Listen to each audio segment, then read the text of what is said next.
Ой, який чудовий день, хочеться співати. Як же будеш ти співати? Треба кашель лікувати. Амбробене.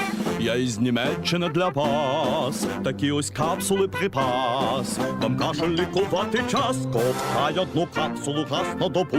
Вона буде з кашлем вести боротьбу. Амбробене, амбробене, капсули від кашлю. Амбробене, всім без кашлю краще. Натюрлі.